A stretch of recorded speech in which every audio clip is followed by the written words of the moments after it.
నమస్తే, మీరు చూస్తున్నది టీసాట్. నేను శిశిర. హార్టికల్చర్ కార్యక్రమానికి స్వాగతం. ఈరోజు మనం కార్యక్రమంలో ఉద్యానవన పంటల్లో భాగంగా మామిడి సాగు సమగ్ర యాజమాన్య పద్ధతుల గురించి మాట్లాడుకోబోతున్నాం. మరియు మనకి రైతులకు అందుబాటులో ఉన్న కేంద్ర ప్రభుత్వ పథకాల గురించి కూడా మనం మాట్లాడుకోబోతున్నాం. అయితే ఈ అంశాల గురించి మనతో మాట్లాడేందుకు టీసాట్ స్టూడియోలో ఉన్నారు డాక్టర్ వి పురుషోత్తమరావు గారు అండ్ రామచంద్రయ్య గారు. వీళ్ళతో మాట్లాడి మనము దీనికి సంబంధించి అంశాలు తెలుసుకుందాం. అయితే మీరు కూడా వీరితో మాట్లాడాలి అంటే స్క్రీన్ పైన స్క్రోల్ అవుతున్న టోల్ ఫ్రీ నెంబర్స్కి కాల్ చేసి వీరితో మాట్లాడొచ్చు, మీ సందేహాలు తెలుసుకోవచ్చు. నమస్తే అండి. నమస్తే. Welcome to studio. ఇప్పుడు మనకి పురుషోత్తమరావు గారు, మామిడి పంటలో సమగ్ర సస్యరక్షణ చర్యలు ఏ విధంగా ఉండాలి అంటారు? ఇప్పుడు మనకి సీజన్ రాబోయేది మామిడి. మన తెలంగాణ రాష్ట్రంలో మామిడి అనేది బాగా విరివిగా సాగు చేస్తారు. అదేవిధంగా మనకి కొల్హాపూర్, ఉమ్మడి మహబూబ్నగర్ జిల్లాలో ఉన్నటువంటి కొల్హాపూర్ కానివ్వండి, ఉమ్మడి కరీంనగర్ జిల్లాలో ఉన్న జగిత్యాల నుంచి కానీ ఏదైతే పంట సాగు చేస్తున్నారో అది అత్యధిక నాణ్యతతో కూడి ఉంటుంది. కాబట్టి ఈ యొక్క సాగు గురించి రైతులకి కొన్ని మన ఈ టీసాట్ హార్టికల్చర్ ప్రోగ్రాం ద్వారా తెలియజేసుకునే భాగ్యం ఇచ్చినందుకు అందరికీ ధన్యవాదాలు. రైతులు ముఖ్యంగా చేయాల్సింది ఏంటంటే ఈ యొక్క ఆల్రెడీ కొన్ని ప్రాంతాల్లో పూత వచ్చేసింది, కొన్ని ప్రాంతాల్లో పిందెలు కాయలు కూడా రావడం జరిగింది. ఈ యొక్క వాతావరణ సమతుల్యం అనేది బాగా దెబ్బతింటం వల్ల దాని ప్రభావం ఈ యొక్క మామిడి సాగులో కూడా బాగా కనిపిస్తుంది అన్నమాట. ఉదాహరణకి మనకి ఒకప్పుడు ఉగాది పండుగ కానీ ఏదన్నా మామిడికాయ పచ్చడికి కూడా కాయలు ఎత్తుకోవాల్సిన పరిస్థితి ఉండేది. అట్లాంటిది ఇప్పుడు మార్కెట్లో ఆల్రెడీ గత 15-20 రోజుల నుంచి కూడా కొన్ని రకాల మామిడి పండ్లు మార్కెట్లోకి రావడం కూడా జరుగుతుంది అనమాట. ఇది అంతా కూడా మనకి వాతావరణంలో వస్తున్నటువంటి మార్పుల ప్రభావం. కాబట్టి ఈ యొక్క విధానంలో మనం పంటను ఏ విధంగా సాగు చేసుకోవాలి అనే దాని మీద రైతులకు నేను చేసే సూచన ఏంటంటే, ముఖ్యంగా రైతులు ఎప్పుడైతే పంట దించుతుంటారో అంటే ఆగస్టు నెలలో, జూన్ జూలైకి ఈ సీజన్ అయిపోయిన తర్వాత ఆగస్టులో ప్రత్యేకంగా ప్రూనింగ్ చేసుకోవాలి, అంటే కొమ్మ కత్తిరింపు చేసుకోవాలి. చాలామంది రైతులు కొమ్మ కత్తిరింపు చేయరు. ఎందుకంటే వచ్చే పంటని మనం ఏమైనా నష్టపోతామో కొమ్మ కత్తిరింపు చేయడం వలన అని చెప్పి భావిస్తూ పంట కొమ్మ కత్తిరించడం అనమాట. దీనివల్ల లాభం కంటే కూడా నష్టం ఎక్కువ జరుగుతుంది. కాబట్టి రైతులు ఈ విషయాన్ని గమనించాలి. ఖచ్చితంగా కత్తిరింపు అనేది ప్రతి సంవత్సరం పాటించాలి. ఒకవేళ ప్రతి సంవత్సరం పాటించలేనట్టయితే కనీసం 2 సంవత్సరాల కన్నా ఒకసారి చేసుకోవాలి. పంట కత్తిరింపు ఎంత విరివిగా చేసుకుంటే మనకి దిగుబడులు కూడా అంతే అధికంగా వస్తాయన్నమాట. కాబట్టి రైతాంగం ఈ యొక్క విషయాన్ని గ్రహించుకోవాలి. దాని తర్వాత పూత దశకి వచ్చిన తర్వాత వేప నూనె అనేది దానిలో 300% కానివ్వండి, 1500% కానివ్వండి, ఏదైతే మనకి మార్కెట్లో అందుబాటులో ఉందో అదైనా తీసుకోవచ్చు. లేకపోతే మీరు వేప గింజల కషాయాన్ని తయారు చేసుకొని దాని ద్వారా కూడా మనం వేప కషాయాన్ని మామిడి పూత ఉన్నటువంటి దశలో కనుక పిచికారీ చేసుకున్నట్టయితే 1 లీటర్ నీటికి 5 గ్రాముల వేప నూనె కలుపుకొని పిచికారీ చేయడం వల్ల మనకి పంట మీద ఏదైతే ఈ పండుగగా వాడటం కానివ్వండి, కొన్ని క్రిమికీటకాలు వాలి ఏవైతే వాటి గుడ్లని అవశేషాలని పంట మీద వదులుతాయో, పూత మీద వదులుతాయో, వాటి నుంచి మనం ఈ యొక్క వేప నూనె ద్వారా అరికట్టుకునే అవకాశం ఉంది. కాబట్టి రైతులు ఖచ్చితంగా పూత దశలో వేప నూనె వాడటం అనేది ఖచ్చితంగా చేసుకోవాల్సిన అవసరం ఎంతైనా ఉందన్నమాట. ఇది ప్రాథమిక సూత్రం, రైతులు అందరూ కూడా గమనించాలి. అదేవిధంగా పంట పిందె దశకి వచ్చిన తర్వాత పిందె నుంచి కాయ దశకి మారే క్రమంలో కూడా ఈ యొక్క వేప నూనె వినియోగాన్ని 2 నుంచి 3 సార్లు కనుక చేసుకున్నట్టయితే 15 నుంచి 20 రోజుల వ్యవధిలో మనకి చాలా వరకు చీడ పురుగుల నుంచి రక్షణ కలిగించే అవకాశం ఉందన్నమాట. అది మార్కెట్లో దొరికేటటువంటి కానివ్వండి, లేకుంటే స్వయంగా మీరైనా కానీ వేప గింజల నుంచి సేకరించుకొని దాని నుంచి కూడా చేసుకోవచ్చు. దాని తర్వాత రైతులు ఈ మధ్యకాలంలో చాలా విరివిగా రసాయనిక మందుల్ని పిచికారీ చేయటం వలన కూడా మనకి పంట దిగుబడి అనేది తగ్గిపోతుంది అనమాట. ముఖ్యంగా మనం భూసార పరీక్ష అనేది చేయించుకోకుండా ఉన్నామన్నమాట. కాబట్టి భూసార పరీక్ష ప్రతి 5 సంవత్సరాలకు ఒకసారైనా చేసుకోవాలి కనీసం. కొంతమంది రైతులు 20 సంవత్సరాలైనా కానీ భూసార పరీక్ష అనేది చేయించుకోలేదు. కాబట్టి దీనివల్ల మనకి భూమిలో ఉండే pH శాతం ఎంతో తెలియకపోవడం వలన మనకి పంటను కూడా నష్టపోవడం జరుగుతుంది అనమాట. ఉదాహరణకి మనకి ఈ యొక్క ఉద్యాన పంటల్లో ఏదైనా కానివ్వండి 6.5 నుంచి 7.2 వరకు కనుక pH వాల్యూ ఉన్నట్టయితే మనం పంట దిగుబడిని బాగా తీసుకునే అవకాశం ఉంటుంది. కాబట్టి రైతాంగం ఈ యొక్క భూసార పరీక్ష మీద ఖచ్చితంగా అవగాహన కల్పించుకోవాలి. దాని తర్వాత NPK ఏదైతే ముఖ్య పోషకాలు ఉంటాయో నత్రజని, భాస్వరం, పొటాష్ వీటిని కూడా చాలామంది రైతులు విరివిగా, అంటే ఉదాహరణకి 5 సంవత్సరాల వయసు కలిగిన చెట్టు నుండి 15-20 సంవత్సరాల వరకు ఉన్న చెట్టుకి 2 కిలోల చొప్పున పోస్తున్నారు. యూరియా 2 కేజీలు, డిఏపి 2 కేజీలు, అలాగే మ్యూరిటీ ఆఫ్ పొటాష్ 2 కేజీలు చొప్పున, అంటే 6 కేజీలు ఒకేసారి చెట్టు చుట్టూతా మొదటి భాగంలో చెట్టు పాదుల్లో వేయడం జరుగుతుంది. ఇది చాలా ఈ యొక్క చర్య అనేది చాలా ఖండించదగింది. అదేవిధంగా మొక్కను కూడా మనం ఏదైతే 40 సంవత్సరాల పాటు పంట తీసుకునే అవకాశం ఉందో దాన్ని మనం 20 సంవత్సరాలనే కోల్పోవడం జరుగుతుంది అనమాట. కాబట్టి మీరు ఏదైతే వేయాలనుకున్నారో ఈ ముఖ్య పోషకాలని 3 దఫాలుగా వేసుకున్నట్టయితే పంట మనం బాగా తీసుకునే అవకాశం ఉందన్నమాట. కాబట్టి రైతులు గమనించి ప్రతి ఒక్క ఎన్పికే గ్రాములు ఏదైతే ఉందో 300 గ్రాముల చొప్పున, యూరియా 300 గ్రాములు, పొటాష్ 300 గ్రాములు, అలాగే డిఏపి 300 గ్రాములు కనుక 3 కలిపి మిశ్రమంగా చేసుకొని 1 కిలో కనుక ఇచ్చుకున్నట్టయితే దీనివల్ల మనం రిజల్ట్ బాగా తీసుకోవచ్చు. అలాగే ఇది పూత దశలో వేసుకోవాలి. దాని తర్వాత పిందె దశ దాటిన తర్వాత మళ్ళీ 1 కిలో వేసుకున్నట్టయితే కనుక మనం మంచి రిజల్ట్ అనేది తీసుకోవచ్చు. చాలామంది ఈ మధ్యకాలంలో సేంద్రియ విధానంలో కూడా ప్రకృతి వ్యవసాయం చేసుకుంటూ న్యాచురల్ ఫార్మింగ్ అనే ద్వారా కూడా ఓన్లీ వర్మీ కాంపోస్టు, పశువుల పేడ, తర్వాత కొన్ని కంపెనీలు ఇస్తున్నటువంటి సేంద్రియ ఎరువులను వాడి కూడా వ్యవసాయం చేస్తున్నారు. అది కూడా చాలా శుభపరిణామం. రానున్న రోజుల్లో ఈ యొక్క ఎరువులు వాడకం తగ్గించి సేంద్రియ పదార్థాలు వాడుతూ వ్యవసాయం చేయాల్సిన ఆవశ్యకత కూడా ఎంతైనా ఉన్నది. ఇప్పుడు చాలా ప్రాంతాల్లో కూడా రైతులు ప్రారంభిస్తున్నారు కాబట్టి దాని మీద కూడా రైతులు దృష్టి సారించాల్సిన అవసరం ఉంది. దాని తర్వాత విషయానికి వచ్చేసరికి రసాయనిక పురుగు మందులు పిచికారి ప్రతి వారం నుంచి 10 రోజుల వ్యవధిలో కొంతమంది 2 సార్లు, కొంతమంది 3 సార్లు కూడా చేసే పరిస్థితులు ఉన్నాయన్నమాట. దానివల్ల మనం పంటను నష్టమవడం తప్ప మనకు ఎటువంటి ప్రయోజనం ఉండదు. కాబట్టి మనకు వచ్చినటువంటి ఈ యొక్క సమస్యని అధిగమించాలి అంటే దాని మీద అవగాహన కూడా కల్పించుకోవాలి. మనకు అందుబాటులో ఉన్నటువంటి వ్యవసాయ శాఖ అధికారులను కూడా సంప్రదించి వారి విషయ సూచన మేరకు వారిని కూడా సంప్రదిస్తూ మనకి ఏదైతే లోకల్గా ఉన్నటువంటి డీలర్లని నమ్ముకొని వారు ఇచ్చినటువంటి మందులను కనుక మనం తీసుకొచ్చి పిచికారీ చేయడం వల్ల దానివల్ల ఎటువంటి ప్రయోజనం ఉండదన్నమాట. ఇంకో ముఖ్య ఉద్దేశం ఏంటంటే ఈ మధ్యన అంతా మిశ్రమ కాంబినేషన్లు వస్తున్నాయి, అంటే కాంబీ ప్యాక్లు అన్నమాట. దీనివల్ల మీరు కనుక పిచికారీ చేయటం విరివిగా చేసినట్టయితే రసం పీల్చే పురుగు కానివ్వండి, ఎర్రనల్లి, పేనుబంక ఇటువంటివి బాగా ఆశించే అవకాశం ఉంది. కాబట్టి వీటిని వీలైనంత వరకు మీరు కాంబీ ప్యాక్ అనేది తగ్గించుకొని పంటని నాణ్యమైనదిగా పండించి మంచి లాభాలు గడించాలని చెప్పి నేను రైతులకు సూచిస్తున్నాను. రామచంద్రయ్య గారు, ఇప్పుడు నమస్తే అండి. ఇప్పుడు మనకి ఏఎఫ్ పథకం గురించి మీరేం చెప్తారు? ముందుగా మన టీసాట్ యాజమాన్యానికి మరియు రైతు మిత్ర కార్యక్రమంలో భాగంగా ఈరోజు మనం ఉద్యానవన శాఖకు సంబంధించిన కార్యక్రమాలు ఎలా ఉపయోగపడతాయి, తర్వాత ఈ రైతు ఉత్పత్తిదారుల కంపెనీకి సంబంధించి ఫార్మర్ ప్రొడ్యూసర్ ఆర్గనైజేషన్స్ కంపెనీస్కి రకరకాల పథకాలు కేంద్ర ప్రభుత్వం అమలు చేస్తుందని చెప్పొచ్చు. రాష్ట్రంలో జరుగుతున్న వివిధ ప్రభుత్వ పథకాలు రాష్ట్ర ప్రభుత్వాలు అమలు చేస్తున్నా కూడా కేంద్ర ప్రభుత్వం ఏదైతే రైతులకు ఆదాయం పెంచాలి అనే ఒక మంచి లక్ష్యంతో ఈ యొక్క రైతు ఉత్పత్తుల సంఘాలని భారతదేశం మొత్తం కూడా ఏర్పాటు చేయడం జరిగింది. మరీ ముఖ్యంగా మన తెలంగాణ రాష్ట్రంలో చూస్తే ఇటు జాతీయ వ్యవసాయ గ్రామీణాభివృద్ధి బ్యాంకు, నబార్డు వారి సహకారం కానీ, మరియు ఉద్యానవన శాఖ తెలంగాణ ప్రభుత్వం కానీ, తర్వాత ఇతర రాష్ట్ర ప్రభుత్వాలు కూడా ఇవి అద్భుతంగా ఏర్పాటు చేయడం అయితే జరిగింది.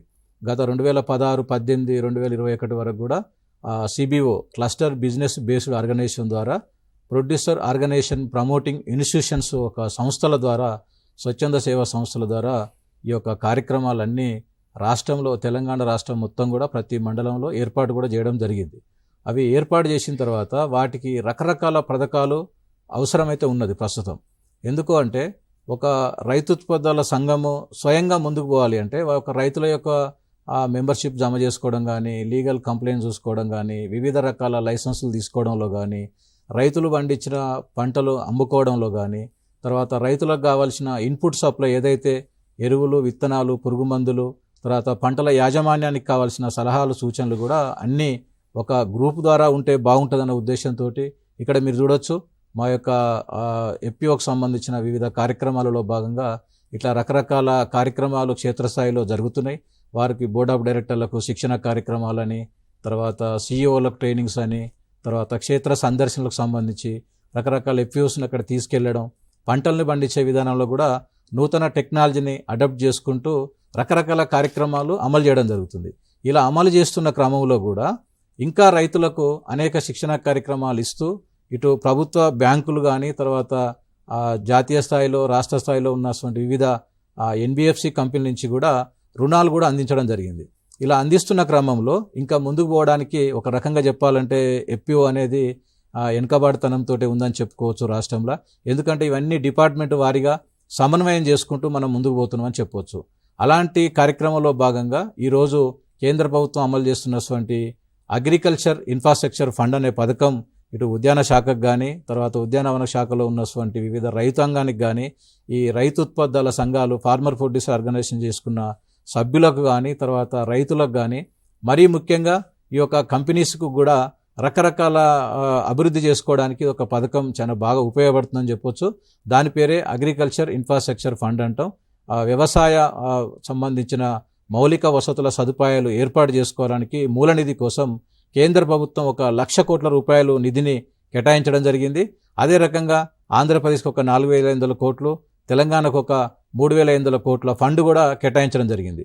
ఈ కేటాయించిన ఫండ్ని ఈ రోజు వరకు చూస్తే మనం చూడొచ్చు రైతాంగానికి కావాల్సిన రకరకాల కస్టమర్ హైరింగ్ సెంటర్ ఏర్పాటు చేసుకోవడం కానీ తర్వాత ఏదన్నా పంట పండించిన తర్వాత ఫుడ్ ప్రాసెస్ ఇన్ఫ్రాస్ట్రక్చర్ డెవలప్మెంట్ చేసుకోవడం కానీ గోడామ్స్ ఏర్పాటు చేసుకోవడం కానీ ఇప్పుడు మీరు చెప్పినట్టు పురుషోత్తరావు గారు చెప్పినట్టు వివిధ పంటలలో వచ్చేటువంటి అనేక రకాల సేంద్రియ పద్ధతుల్లో చేసుకున్న పంటలని ఇలా కాపాడుకోవాలంటే వాటిని ఎక్స్పోర్ట్ చేసుకోవాలన్నా తర్వాత వాటిని పంటని నిల్వ చేసుకోవాలన్నా అక్కడక్కడ మనకు గోడామ్స్ అవసరం పడుతున్నాయి. గోడామ్స్ కానీ కోల్డ్ స్టోరేజ్ కానీ రకరకాల ప్రాసెస్ యూనిట్లు కానీ అలాంటివి చేసుకునేటప్పుడు మనం ఇక్కడ గ్రామ స్థాయిలో మా మిత్రా ఫౌండేషన్ నుంచి మేము నాబార్డు వారి ఆర్థిక సహకారం తీసుకొని రకరకాల శిక్షణ కార్యక్రమాలు చేయడము, అవగాహన చేయడము, తర్వాత ఇలా తేనెటీగల పెంపకానికి సంబంధించి రకరకాల కార్యక్రమాలు మేము మా వంతులో భాగంగా మేము ప్రయత్నం చేయడం జరిగింది. మాతో పాటు మా టీం కూడా చాలామంది మాతో పాటు అసోసియేట్ అయిన డైరెక్టర్స్ కానీ తర్వాత ఎవరైతే ఫ్యాషన్గా పనిచేయడానికి ముందుకొచ్చిన వాళ్ళు ఉన్నారో అలాంటి వాళ్ళందరం కలిసి కూడా ఇప్పుడు మనం చూడవచ్చు ఇక్కడ తేనెటీగల పెంపకానికి సంబంధించి క్షేత్రస్థాయిలో ఏర్పాటు చేయడం అంటే పంటలకు ఏ రకంగా ఉపయోగపడుతున్నాయి, వాటిని ఎలా మనం ప్రాసెసింగ్ చేయాలి, ఎలా మార్కెటింగ్ చేసుకోవాలి, ఎలా బ్రాండింగ్ చేసుకోవాలి అనే కార్యక్రమాలు ఇక్కడ మనం కందుల కొనుగోలు కానీ తర్వాత పత్తి కొనుగోలు కానీ తర్వాత మనం ప్యాడీ ప్రొక్యూర్మెంట్ సెంటర్స్ కూడా ఇవాళ మా ఎఫ్పిఓస్ ద్వారా రాష్ట్రం మొత్తంలో దాదాపుగా చెప్పాలంటే ఒక ఆదర్శంగా నెంబర్ 1 స్థాయిలో మేము అనేక లారీల వైజ్గా మేము టన్నులుగా లోడ్ చేసి ఇవాళ మనం ప్రభుత్వానికి అందించడం కూడా జరుగుతుంది. ఇలాంటి కార్యక్రమాలు చేసే టైంలో మనకు రైతుత్పత్తుల సంఘానికి ఒక సొంతగా ఒక మంచి కోల్డ్ స్టోరేజ్ కానీ మంచి గోడామ్స్ కానీ కస్టమర్ హైరింగ్ సెంటర్స్ లాంటివి కనుక ఉంటే మాత్రం ఈ ఎఫ్పిఓస్ లాభాలకు రావడానికి అభివృద్ధి కూడా కావడానికి చాలా మంచిగా ఉపయోగపడే పథకం అని చెప్పొచ్చు. దీనికి మన తెలంగాణ ప్రభుత్వం కూడా సహకరిస్తుంది. ఇది అంతా కూడా ఆన్లైన్లో అప్లై చేసుకోవాల్సిన అవసరం అయితే ఉంది. దీనికి ఎవరైనా ఇండివిజువల్గా కానీ తర్వాత కంపెనీ కానీ private limited company section 8 company కానీ ఆ తర్వాత మ్యాక్స్ కానీ ప్యాక్స్ కానీ ఫార్మర్ ప్రొడ్యూసర్ కంపెనీస్ కూడా ఇవన్నీ కూడా అప్లై చేసుకోవడానికి సెల్ఫ్ హెల్ప్ గ్రూప్తో సహా కూడా ఇవి అర్హత కలిగి ఉందని చెప్పొచ్చు. 18 సంవత్సరాలు పైబడిన ఉన్నారు ఎవరైనా సరే. దీనికి కేంద్ర ప్రభుత్వం మనకు 2 కోట్ల వరకు మంచి అవకాశం ఉంది. ఇలాంటి ఉత్పత్తులను మనం ఏర్పాటు చేసుకొని పెట్టుకొని ఇప్పుడు మీరు ఇక్కడ చూడొచ్చు రకరకాల క్షేత్రస్థాయిలో మేము చేసేటప్పుడు ఇట్లాంటి ప్రొడక్ట్స్ని కూడా అన్ని మేము అందించడానికి సమాజానికి ఇప్పుడు పురుషోత్తర గారు చెప్పినట్టు ఏదైతే మనం పిచికారీ చేయకుండా కెమికల్ లేకుండా సేంద్రియ పద్ధతిలో మనం ఎక్కడైతే అందించాలని ఒక మంచి లక్ష్యంతో ముందుకు పోతున్నామో అలాంటి పథకాలు స్వతహాగా ఎందుకంటే ఒక ఉమ్మడిగా చేసినప్పుడు మాత్రమే సాధ్యమవుతుంది. కాబట్టి మేము ఎఫ్పిఓస్కు రకరకాల పథకాలు ఏమున్నాయి అని చూసినప్పుడు ఈ యొక్క ఫార్మర్ ప్రొడ్యూసర్ కంపెనీకి సంబంధించిన వ్యవస్థలన్నిటి కూడా సంస్థలకు ఇన్స్టిట్యూషన్స్కి కూడా ఈ యొక్క అగ్రికల్చర్ ఇన్ఫ్రాస్ట్రక్చర్ ఫండ్ అనే పథకము చాలా అద్భుతంగా పనిచేస్తుంది. దీంట్లో మనకు ముఖ్యంగా బెనిఫిట్ వచ్చేసి ఏంటంటే ఇంట్రెస్ట్ సబ్సిడీ ఉంది. మనకు ఉదాహరణకు ఈ పథకానికి అనేక బ్యాంకులు ఇటు ఎన్బిఎఫ్సి కానీ జాతీయ స్థాయి బ్యాంకులు కానీ గ్రామీణ స్థాయి బ్యాంకులు కానీ అన్నీ కూడా ఈ పథకానికి ఎంఓఈ చేసుకోవడం జరిగింది. అంటే మేము ఈ సంవత్సరం మా బ్యాంకు ద్వారా ఉదాహరణకు ఒక భారతీయ స్టేట్ బ్యాంక్ ఉన్నది అంటే ఆ స్టేట్ బ్యాంక్ ఆఫ్ ఇండియా వాళ్ళు ఏం చేస్తారు, ఈ సంవత్సరం మేము మొత్తానికి ఇన్ని యూనిట్లకు ఇన్ని కోట్లు మా ద్వారా ఇస్తాము అని ఒక అగ్రిమెంట్ ఉంది. ఉదాహరణకు ఒక ఎన్బిఎఫ్సి ఉన్న గ్రామీణ స్థాయి బ్యాంకు ఉన్నా కూడా మేము ఇన్ని రకాల ఇంతమందికి లోను మా ఒక బ్యాంకు ద్వారా ఇంతమందికి మేము రుణాలు ఇస్తాము, ఇన్ని ఎఫ్పిఓలకు ఇస్తాము అనేది వాళ్ళ ఒక టర్మ్ నియమాలు అన్ని పెట్టుకోవడం కూడా జరిగింది, అగ్రిమెంట్ చేసుకున్నారు వాళ్ళు. కాబట్టి మనం ఆన్లైన్లోకి వెళ్ళి అగ్రి ఇన్ఫ్రాస్ట్రక్చర్ ఫండ్ వెబ్సైట్లో మనం ఆన్లైన్లో అప్లై చేసుకుంటే దీనికి కావాల్సిన డిపిఆర్ డీటెయిల్ ప్రాజెక్ట్ రిపోర్ట్ అనేది చాలా క్లియర్గా ఉండాలి. మనం ఎంత మిషనరీకి ఏర్పాటు చేస్తున్నాం, ఇన్ఫ్రాస్ట్రక్చర్ ఎంత ఉంది, మన సొంత వాటా ఒక 10% కూడా ఉంటుంది. దీంట్లో ముఖ్యంగా సబ్సిడీ కూడా ఉంటుంది. ఇంట్రెస్ట్ సబ్సిడీ ఉంది. ముఖ్యంగా 9% ఇంట్రెస్ట్ ఉంటే మనకు 3% ఇంట్రెస్ట్ సబ్వెన్షన్ కూడా ఉంది. కాబట్టి మనకు 6%కే మనకు 12% అంటే ₹1 అవుతుంది. 6% అంటే మనకు ఒక 50 ఎంపీకి ఒక 2 crores వరకు కూడా మనం లోన్ తీసుకొని, అంటే మనకు కావాల్సినంత 50 లక్షలు కానీ, 1 crore కానీ, 2 crore కానీ, ఇంకెక్కువ మనం మార్టిగేజ్ చేస్తే 5 crores 7 crores వరకు కూడా తీసుకున్న వాళ్ళు కూడా ఉన్నారు ఈ పథకంలో. కాకపోతే దీనికి ముఖ్యంగా రకరకాల ఇప్పుడు సోలార్ సబ్వెన్షన్స్ కావచ్చు, ఆ సోలార్ కుసుమ పథకాలు కావచ్చు, తర్వాత PMFME పథకాలు కావచ్చు, PMEGP కావచ్చు, అగ్రికల్చర్ ఇన్ఫ్రాస్ట్రక్చర్ ఫండ్కు సబ్సిడీ కూడా ఎలిజిబిలిటీ వచ్చే విధంగా దీన్ని డిజైన్ చేయడం జరిగింది. కాబట్టి ఈ యొక్క ఫార్మర్ ప్రొడ్యూసర్ కంపెనీస్కి ఈ యొక్క అగ్రికల్చర్ ఇన్ఫ్రాస్ట్రక్చర్ ఫండ్, వ్యవసాయ మూలనిధి అనే పథకానికి మాత్రం చాలా అద్భుతంగా ఉపయోగపడుతుంది. ఈ 2 కోట్ల వరకు రుణం తీసుకునేటప్పుడు చాలా మందికి డౌట్ ఉంటుంది. మమ్మల్ని అడుగుతారు, సార్ బ్యాంకులోకి పోతే మాకు ఎవరు అడిగినా, బ్యాంక్ మేనేజర్ అడిగితే మీకు ఈ స్కీమ్ లేదంటారు, గైడ్లైన్స్ లేవంటారు, మా దగ్గర టార్గెట్ లేదంటారు, క్యాజువల్గా ఇవన్నీ చెప్తారు. కాబట్టి ఇవన్నీ రాకుండా ఉండడానికి మనం మా మిత్ర ఫౌండేషన్ నుంచి ఎవరైనా FPOs ముందుకు వచ్చినా కానీ, తర్వాత మా సంస్థ ద్వారా మంచి అనుభవం కలిగిన టెక్నికల్ నాలెడ్జ్ ఉన్న పర్సన్స్ ఉన్నారు. మా ద్వారా మేము ఏం చేస్తామంటే వీళ్ళ కంప్లీట్గా వాళ్ళ KYC డీటెయిల్స్ తీసుకొని ఒక ఇండివిజువల్ పర్సన్ కానీ, ఒక FPO కంపెనీ కానీ వాళ్ళకి మేము కంప్లీట్గా అప్లై చేయడం జరుగుతుంది. ఆన్లైన్లో అప్లై చేసిన తర్వాత మనకు దాని యొక్క స్టేటస్ ఎలా తెలుస్తుంది అంటే, దానికి కావాల్సిన DPR, EDP ట్రైనింగ్ సర్టిఫికేట్స్ అని కంప్లీట్గా దానికి సంబంధించిన KYC డీటెయిల్స్ అన్ని పర్ఫెక్ట్గా ఉండి, వాళ్ళ సిబిల్ గంక అంతా పర్ఫెక్ట్గా ఉంటే మనము క్రెడిట్ గ్యారంటీకి అప్లై కూడా చేస్తాం. CGTMSE అంటాం. ఈ credit guarantee trust micro entrepreneurs వాళ్ళ ద్వారా మనం CGTMS అనే స్కీమ్ కనుక మనకు అప్రూవల్ వస్తే, ఎక్కడైతే మనము, ఎందుకంటే స్వతహాగా పెట్టుకుంటే మనం చాలా మంది మనకు సంబంధించిన ఆస్తులు మార్టిగేజ్ చేయడానికి ముందుకు రమ్మని అడుగుతారు. కాబట్టి అలాంటి అవకాశం లేకుండా ఇందులో CGTMS అనేది ఒకటి మనకు పథకం వర్తిస్తుంది. కాబట్టి మనం ఉమ్మడిగా చేసే పనులలో భాగంగా ఇప్పుడు ఉత్పత్తిదారుల కంపెనీకి 10 మంది డైరెక్టర్లు ఉంటారు, 500 మంది 300 మంది రైతులు ఉంటారు. సామూహికంగా చేసుకునే పథకానికి అందరికీ ఉపయోగపడే పథకాలను అభివృద్ధి చేసే క్రమంలో ఏ ఒక్క సొంత చైర్మన్నో, CEOనో, డైరెక్టర్లనో, రైతులను మీరు ఇందులో మీ ఆస్తులు తనఖా పెట్టంటే మాత్రం వాళ్ళు ఇబ్బంది పడే అవకాశం ఉంటుంది. కాబట్టి దానికి కేంద్ర ప్రభుత్వం ఈ యొక్క CGTMS అనే ఒక పథకాన్ని ప్రోత్సాహంగా గ్యారంటీగా వాళ్ళే ఇవ్వడం జరుగుతుంది.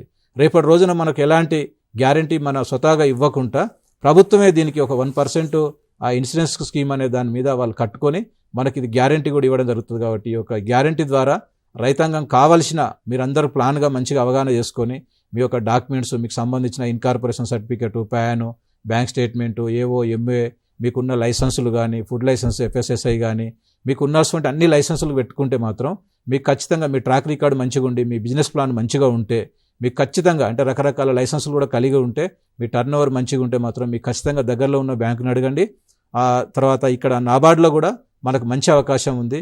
నాప్ సమృద్ధి ద్వారా కానీ, నాప్ కిసాన్ ద్వారా కూడా మనకు మంచి ప్రోత్సాహాలు జరుగుతున్నాయి. ఎందుకంటే చాలామంది రుణాలు తీసుకున్న తర్వాత ప్రణాళిక సరిగా లేకపోవడం వల్ల నాకు కూడా చాలా అనుభవాలు జరిగినాయి. నేను కూడా వివిధ బ్యాంకుల నుంచి, తర్వాత NBFC బ్యాంకుల నుంచి, తర్వాత మేము ఇక్కడ నాప్ కిసాన్ నుంచి కావచ్చు, నాప్ సమృద్ధి కావచ్చు, ఇట్లా కొన్ని బ్యాంకుల నుంచి రుణాలు తీసుకున్నప్పుడు మేము కొద్ది ఇబ్బంది కూడా పడడం జరిగింది. ఎందుకంటే మేము అందులో ఉన్న 5 మంది 10 మంది డైరెక్టర్లు ఒకరికొకరు పూచిగా, సెక్యూరిటీగా, భరోసాగా మనం సంతకాలు పెడుతూ, చెక్స్ ఇస్తూ మనం గ్యారెంటర్గా ఉండడం జరిగింది. అలాంటి కార్యక్రమాలలో మనం రేపేమన్నా రీపేమెంట్లు ఏమైనా కొద్దిగా లేట్ వచ్చినా కూడా మన సిబిల్కు కూడా ఎఫెక్ట్ పడే అవకాశం ఉంటుంది. కాబట్టి అది మనం స్వతహాగా ఇబ్బంది పడతాం. ఎందుకంటే సమాజానికి సేవ చేసే కార్యక్రమంలో రైతాంగానికి ముందు తీసుకుపోవాలనే ఉద్దేశంతో మనం ఈ కార్యక్రమాలు చేస్తున్నప్పుడు మనకు స్వతహాగా మన మీద బడన్ కాకుండా ఇలాంటి కేంద్ర ప్రభుత్వం అమలు చేస్తున్నటువంటి క్రెడిట్ గ్యారంటీ పథకాన్ని కనుక మనం అమలు చేసుకుంటే మనకు ఇటు అభివృద్ధి చేసుకోవడానికి, మనకు కావాల్సిన ఫార్మర్ ప్రొడ్యూసర్ కావాల్సినటువంటి ఈ మూలనిధిని ఏర్పాటు చేసుకొని, ఇన్ఫ్రాస్ట్రక్చర్ డెవలప్మెంట్ చేసుకొని, మనం వ్యవసాయాన్ని అనేక రకాల ఒక ఉత్పత్తులని మనం కాపాడుకొని నిల్వ చేసుకోవడానికి, ప్రాసెసింగ్ చేసుకోవడం కానీ చాలా ఈ పథకం ఉపయోగపడుతుంది. రీపేమెంట్ కూడా మంచి సిస్టమేటిక్గా మనకు DPRలో అంతా పొందుపరచడం జరుగుతుంది. కాబట్టి మంచి అనుభవం కలిగిన ఒక చార్టెడ్ అకౌంటెంట్ కానీ, తర్వాత మా సంస్థ ద్వారా కూడా మేము వీళ్ళందరికీ అప్లై చేయడం, ఇండివిజువల్ కానీ, FPO కానీ, FPOనే ఉంటేనే అని కూడా ఏం లేదు, ఇండివిజువల్గా మీరు ఎవరైనా పెట్టుకోవాలనుకున్నా కూడా మమ్మల్ని సంప్రదిస్తే మీకు ఇది అప్లై చేయడము, ప్రాసెస్ చేయడం కూడా మా దగ్గర కూడా టెక్నికల్గా అనుభవంలో అన్నీ నేను స్వతహాగా చేయలేను. నా దగ్గర కూడా మంచి నాలెడ్జ్ ఉన్న పర్సన్స్ ఉన్నారు. మాకు ఆ అనుభవజ్ఞులతోటి ఈ ప్రాసెస్ కంప్లీట్గా ఒకసారి అప్లికేషన్ డాక్యుమెంట్స్ వాళ్ళ దగ్గర నుంచి వచ్చినాయంటే ఇదొక ఎండ్ కస్టమర్కి డబ్బులు వచ్చి ఆ యూనిట్ ఎస్టాబ్లిషన్ చేసేంత వరకు కూడా మేము ఖచ్చితంగా మా వంతు ప్రయత్నం చేస్తున్నాం. అలా ఏర్పాటు చేయడంలో మాకు నాబార్డు పాత్ర కానీ, ఇటు ప్రభుత్వ అధికారులు, కేంద్ర రాష్ట్ర ప్రభుత్వ అధికారులు సహకారం కానీ, వివిధ కన్సల్టెంట్లకు సంబంధించిన సహకారం కూడా తీసుకుంటూ ఒక అధికారుల సలహాలు, సూచనలు, ఒక గైడ్లైన్స్, నియమాలను పాటిస్తూ ఇటు బ్యాంక్ అధికారుల సలహాలు సూచనల సహకారంతో ఈ యొక్క పథకాన్ని అమలు చేయడం జరుగుతుంది. ఇంకా ఎక్కువ మొత్తంలో ఈ రాష్ట్రంలో అమలు చేయడం వల్ల ఇటు రైతాంగానికి తర్వాత మంచి ఆహార ఉత్పత్తులను మనం సమాజానికి అందించడం వల్ల అవుతాం. కాబట్టి ఈ యొక్క ఫార్మర్ ఫుడ్ డిస్టరీ కంపెనీ ద్వారా కనుక ఇది ఏర్పాటు చేసుకుంటే మంచి రాబోయే రోజుల్లో అభివృద్ధి కూడా కనపడడానికి అవకాశాలు ఉన్నాయి. ఈ యొక్క పథకాన్ని ప్రతి ఒక్క farmer food డిస్టరీ company agriculture infrastructure ఫండ్ని పథకాన్ని సద్వినియోగం చేసుకోవచ్చు.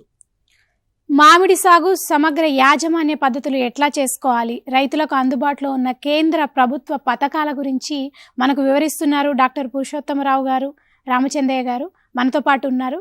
వీరితో మీరు కూడా మాట్లాడాలి అంటే స్క్రీన్ పైన స్క్రోల్ అవుతున్న టోల్ ఫ్రీ నంబర్స్కి కాల్ చేసి మీ సందేహాలు తెలుసుకోవచ్చు. అయితే పురుషోత్తమరావు గారు, ఇప్పుడు మనకి మామిడి పంటలో అధిక దిగుబడి రావాలంటే రైతులు ఎలాంటి నియమాలు పాటించాల్సి ఉంటుందంటారు? చాలామంది రైతులు అధిక దిగుబడి అనగానే అధిక రసాయన ఎరువులు వేస్తే అధిక దిగుబడులు అనే ఒక భావనలో ఉంటారు. కానీ ఇది చాలా తప్పు. అధిక దిగుబడి అనేది ఇంతకుముందు నేను చెప్పిన విధంగా భూసార పరీక్ష చేయించుకున్న తర్వాత మనకి సాయిల్లో ఉన్నటువంటి pH ఉదకజని ఎంత శాతం ఉందని తెలుసుకున్న తర్వాత దాన్ని కనుక మనం 6 నుంచి 5.2 మధ్యలో దాన్ని స్థిరీకరించుకోగలిగితే దిగుబడి బాగా తీసుకోవడానికి ఒక అవకాశం ఉంటుంది. తర్వాత ఇంకోటి ఏంటంటే, ఇప్పుడు చాలామంది హై డెన్సిటీ ప్లాంటేషన్లో కూడా అధిక దిగుబడులు వస్తాయని చెప్పి చాలామంది హై డెన్సిటీ ప్లాంటేషన్ విధానంలో కూడా పంటలు పండిస్తున్నారు. ఉదాహరణకి ఒక ఎకరానికి మనం ఒక 30-40 సంవత్సరాల క్రితం చూసుకున్నట్టయితే ఒక ఎకరంలో 60 నుంచి 80 చెట్లు లేదంటే 100 చెట్లు మాత్రమే సాగు చేసేవారు. అట్లాంటిది ఇప్పుడు హై డెన్సిటీ విధానం వచ్చిన తర్వాత దగ్గరగా 400 నుంచి 800 మొక్కలు కూడా పెట్టే విధానానికి వచ్చారనమాట. కొంతమంది 400 మొక్కలు అయితే కనీసం పెడుతున్నారు అనమాట. ఆ విధానంలో కాకుండా ఈ యొక్క 20 నుంచి 25 అడుగుల దూరంలో కనుక మన మొక్కలు కనుక సాగు చేసుకుంటూ వర్షాకాలంలో అంతర పంటగా భూమికి నత్రజని అందించేటటువంటి పిల్లి పెసర కానివ్వండి, జనుము కానీ, వేరే పెసర ఇట్లాంటివి లేదంటే ఒక బీన్స్ ఇలాంటి పంటలు కనుక సాగు చేసుకున్నట్టయితే భూమికి నత్రజని అందుతుంది. అదేవిధంగా మనకి రైతుకు కూడా కొంత అంతర పంటలో ఆదాయం కూడా లభిస్తుంది అనమాట. ఈ యొక్క హై డెన్సిటీ విధానం వచ్చేసరికి అంతర పంటకి అవకాశం లేకుండా పోయింది. తర్వాత అదేవిధంగా రైతులు అధిక దిగుబడులు అనేది అధిక రసాయనాల ద్వారా వస్తాయని అనుకుంటారు. అది కాదు. భూమిలో సారవంతం ఏ విధంగా రసాయన రహితంగా సేంద్రియ పదార్థాలు వాడటం వల్ల భూమిని బాగా పోషకాలు అందిస్తూ దాని ద్వారానే మనం దిగుబడులు సాధించుకోవచ్చు. తర్వాత ముఖ్యంగా నీటి యాజమాన్య పద్ధతులు ఒకటి. నీటిని కూడా చాలామంది పంటకి కావాల్సినంత కాకుండా నీరు వసతి బాగుందని చెప్పి పంటకి కంటే కూడా ఎక్కువగా నీరు ఇవ్వడం వల్ల కూడా కొంత దిగుబడి తగ్గుతుంది. ఒకప్పుడు మామిడి పంటని వర్షాధార పంటగా కూడా సాగు చేసినటువంటి సందర్భాలు ఉన్నాయి. ఇప్పుడు మనకి నీటి లభ్యత అనేది బాగా అందుబాటులో ఉండటం వల్ల చాలామంది నీరు పెట్టడం కూడా జరుగుతుంది. కొంతమంది రైతులు స్వతహాగా చేసుకోలేకపోవడం వల్ల కొంతమందికి లీజుకి ఇవ్వడం జరుగుతుంది. ఈ మధ్యకాలంలో దగ్గర 60 నుంచి 70% తోటలన్నీ కూడా కొంతమంది లీజుకి తీసుకొని ఈ యొక్క పండ్ల వ్యాపారస్తులు కానివ్వండి, లేకపోతే కొంతమంది ఏదైతే వ్యాపారం చేయాలనే దృక్పథం ఉన్నవాళ్ళు చాలామంది రైతుల దగ్గర నుంచి లీజుకి తీసుకోవడం జరుగుతుంది. దానిలో వాళ్ళు చేస్తున్నటువంటి ఒక పొరపాటు ఏంటంటే, పొరపాటు అని అనలేం, ఒక సీజన్ కంటే ముందర పంటకు తీసుకురావాలని చెప్పి ఒకటి కల్టారా అనే ఒక రసాయనాన్ని బాగా నీళ్ళలో కలిపి పోయటం జరుగుతుంది. దీనివల్ల ఏంటంటే మొక్క ఏదైతే మనకి సహజ సిద్ధంగా పూత దశకి రావాలో దానికంటే కూడా 15 రోజుల నుంచి 2 నెలల ముందుగా రావడం అనేది జరుగుతుంది అనమాట. దీనివల్ల ఆ ఒక్క మొక్క జీవితకాలం అనేది బాగా తక్కువైపోవడమే కాకుండా పంట కూడా ఒక 4 నుంచి 5 సంవత్సరాలు కనుక ఈ యొక్క కల్టారా వాడినట్టయితే కనుక మొక్క 5 సంవత్సరాల తర్వాత ఎటువంటి పండ్లు ఇవ్వకుండా మూడుబారిపోయే ఒక అవకాశం కూడా ఉంది. కాబట్టి రైతులు ఈ విషయాన్ని గమనించాలి ముఖ్యంగా. కాబట్టి అలా తర్వాత నీటి యాజమాన్య పద్ధతిలో తర్వాత కాయ సైజు బాగా పెద్దగా కనబడటానికి ఊరబెట్టడానికి కూడా ఈ యొక్క పంట మెచ్యూర్ కాకముందే నీరు ఎక్కువగా వదలటం వల్ల నీటి శాతంతో కూడినటువంటి కాయ మార్కెట్కి రావడం జరుగుతుంది. దానివల్ల నిల్వ కూడా తగ్గిపోవడం వల్ల పండు రుచి కూడా లేకపోవడం అనేది జరుగుతుంది అన్నమాట. ఇవన్నీ ఏంటంటే అధిక దిగుబడుల్లో భాగంగానే చాలామంది రైతాంగం చేస్తున్నారు. అలాగే రైతులు ఎవరి దగ్గరకైతే దాన్ని లీజుకి ఇస్తున్నారో వాళ్ళు కూడా ఇదే పద్ధతి పండిస్తున్నారు అన్నమాట. కాబట్టి ఎక్కువ నీటి వస్తే అవసరం లేకుండానే మామిడి పంటను సాగు చేసుకోవచ్చు. నేను చెప్పిన పాత పద్ధతిలో మొక్కలు పెట్టుకోండి. లేదంటే హై డెన్సిటీలో మరి ఆల్ట్రా హై డెన్సిటీ అనే విధానంలో కాకుండా హై డెన్సిటీ విధానంలో వ్యవసాయాధికారుల సూచనలు సలహాలు అలాగే కొంతమంది సాగు చేస్తున్నటువంటి వారి సూచనలు తీసుకుంటూ దాని మీద అవగాహన పెంచుకోవాల్సిన అవసరం కూడా ఉంది. కాబట్టి దిగుబడి అనేది మనకి ప్రకృతి మీద కూడా కొద్దిగా ఆధారపడి ఉంటుంది. సరైనటువంటి గాలి, వెలుతురు, తేమ ఇవన్నీ కూడా ఉంటాయి. తర్వాత మనం ఎంచుకునేటటువంటి మొక్క రకం మీద కూడా ఉంటుంది.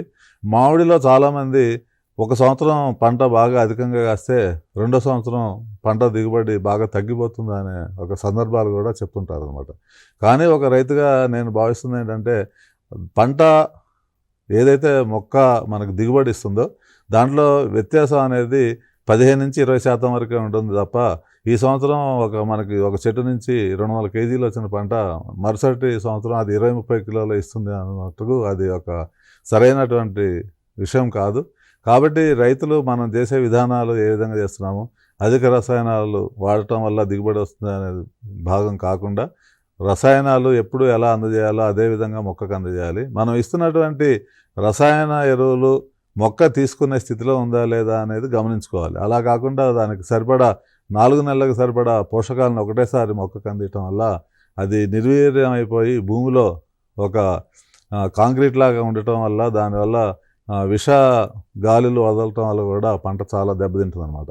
కాబట్టి రైతాంగం గమనించాల్సింది ఏంటంటే యాజమాన్య పద్ధతులు పాటిస్తూ శాస్త్రవేత్తల అలాగే వ్యవసాయదారుల సలహాలు తీసుకుంటూ మొక్క రకాన్ని మంచిగా ఎంచుకుంటూ దాన్ని పూర్తి పక్వానికి వచ్చిన తర్వాతనే మనం కనుక పంట పిచికారీలు ఆపివేసి దాన్ని మార్కెటింగ్ చేయాల్సి ఉంటుంది అనమాట. కాబట్టి రైతు దిగుబడి అనేది దాన్ని మనం ఏదైతే పంట అవలంబిస్తున్న పద్ధతుల మీదనే ఆధారపడి ఉంటుంది. కాబట్టి కొంతమంది రైతులకి ఆ యొక్క pH లెవెల్స్ ఏంటో తెలియకుండా పక్క వ్యక్తి తనకి pH లెవెల్స్ తక్కువగా ఉంటే దాన్ని పెంచుకోవడానికని చెప్పి సున్నం చల్లుతుంటారు చాలామంది రైతులు. అంటే pH లెవెల్ తక్కువ ఉండటం వల్ల పొలంలో కనుక సున్నం చల్లినట్టయితే ఉతకదేని శాతం పెరుగుతుంది అనమాట.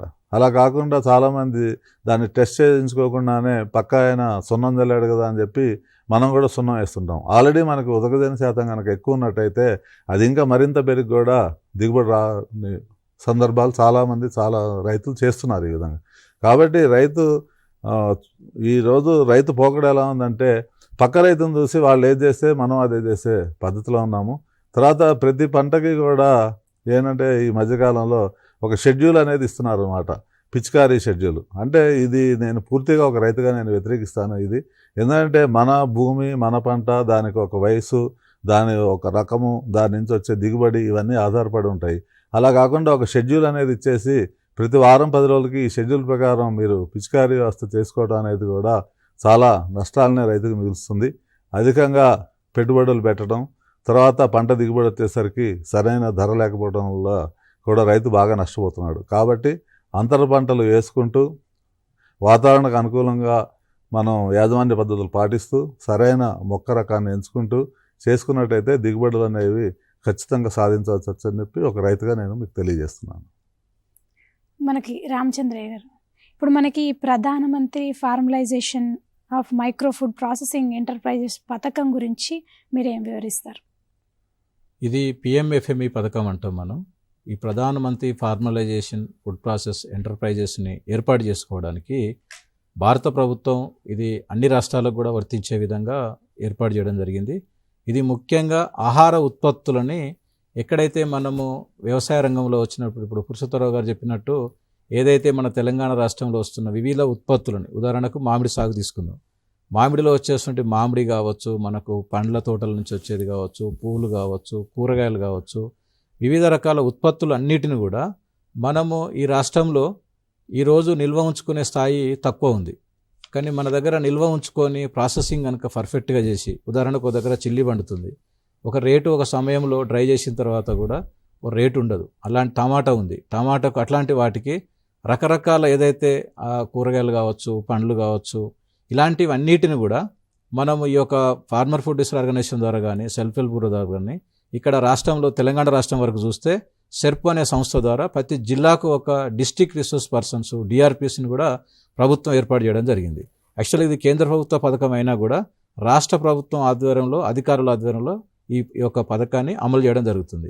మరి ఈ పిఎంఎఫ్ఎంఈకి సంబంధించిన అర్హత వరకు చూస్తే కనీసం ఒక 10 లక్షల నుంచి 1 కోటి రూపాయల వరకు కూడా ఇందులో 35% సబ్సిడీ కూడా ఉన్నది.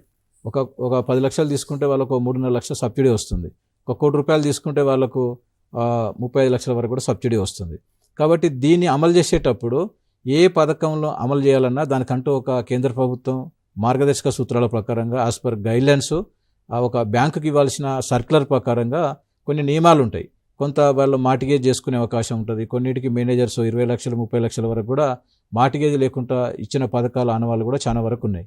మేము కూడా మా సంస్థ ద్వారా ఎక్కడైతే ఫార్మర్ ప్రొడ్యూసర్ సంబంధించిన రైతులు కానీ ప్రొడ్యూసర్ కంపెనీస్ కానీ ఎస్హెచ్జి గ్రూప్స్లో ఉన్న సెల్ఫ్ హెల్ప్ గ్రూప్స్ ఉన్న మహిళలు కానీ అలా ఏర్పాటు చేసుకున్న వాళ్ళకు చాలా వరకు నేను ప్రతి సంవత్సరం కూడా ఈ పథకాన్ని దాదాపు ఒక 10 నుంచి 25 కోట్ల ఫండుని మేము రిలీజ్ చేయడం కూడా జరిగింది ఇప్పటి వరకు.